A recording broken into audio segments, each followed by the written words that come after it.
उर्दू के उपसर्ग भाग 28। आज पेश हैं कुछ और ऐसे शब्द जो काबिल शब्द से शुरू होते हैं। आज का सबसे पहला शब्द है काबिल मंजूरी। ऐसी बात जिसके लिए मंजूरी ली जानी ज़रूरी हो, और ऐसी बात जिसकी मंजूरी दी जा सके, जिसको मंजूर किया जा सके, जिसको स्वीकार किया जा सके। स्वीकार्य, काबिल मंजूरी। फिर काबिल मनसूखी, ऐसी बात जिसको मनसूख किया जा सके, रद्द किया जा सके, अस्वीकार किया जा सके। अस्वीकार्य। समाप्य, जिसको समाप्त किया जा सके, जिसको रद्द किया जा सके, ऐसा फ़ैसला जो रद्द हो सके। काबिल मनसूखी। फिर काबिल मुआख़ज़ा। काबिल मुआख़ज़ा का वही अर्थ है जो काबिल बाज़ पुर्स का बताया था पिछली मुलाकात में, यानी जिससे जवाब तलब किया जा सके, जिसकी गलती पर उसे दंड दिया जा सके, सज़ा दी जा सके, दंडनीय वग़ैरह। और ज़्यादा जानने के लिए पिछला वीडियो ज़रूर देखिए। इसके बाद काबिल मुआवज़ा। काबिल मुआवज़ा का मतलब है वो चीज़ जिसके लेने पर उसका मुआवज़ा दिया जाना ज़रूरी हो, जिसकी कीमत दी जानी ज़रूरी हो, जिस काम का मेहनताना दिया जाना ज़रूरी हो। पारिश्रमिक योग्य, काबिल मुआवज़ा। फिर काबिल रहम। काबिल रहम कहते हैं लेकिन ये रहम है, रहम आधा ह। काबिल रहम का मतलब है जो रहम के काबिल हो, दया के योग्य हो, दयनीय, जो दुखी हो, बेबस हो, लाचार हो, परेशान हो, जिस पर दया दिखाई जानी चाहिए, उसे कहते हैं काबिल रहम।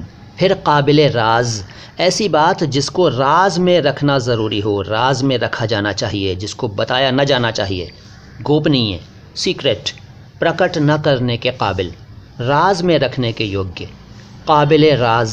फिर काबिल वसूल, जो वसूल की जा सके, जिसको प्राप्त किया जा सके, जिसको हासिल किया जा सके, वसूली योग्य, प्राप्य। काबिल वसूल।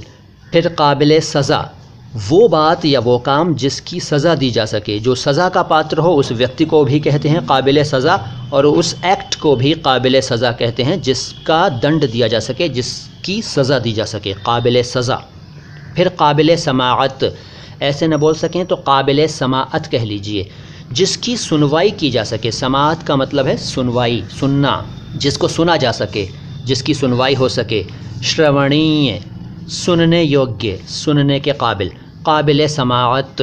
फिर काबिल सरजनिश, जिसकी सरजनिश की जा सके। इसका भी वही अर्थ है जो मैंने पिछली मुलाकातों में काबिल तंबीह का बताया था। शॉर्ट में फिर बताता हूँ। ऐसा व्यक्ति जिसकी भूल पर उसे डांटना, उसको वार्निंग देना ज़रूरी हो, जिसको प्रताड़ित किया जाना ज़रूरी हो, जिसको चेतावनी देना ज़रूरी हो, जिसको वार्निंग दी जानी ज़रूरी हो। काबिल सरजनिश।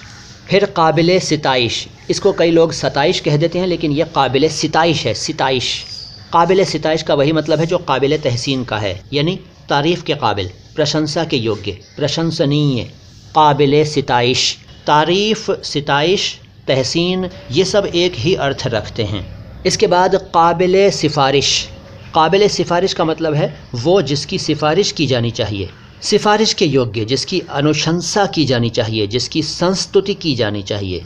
अनुशंस्य, संस्तुति योग्य, काबिल सिफारिश। फिर काबिल हज्व।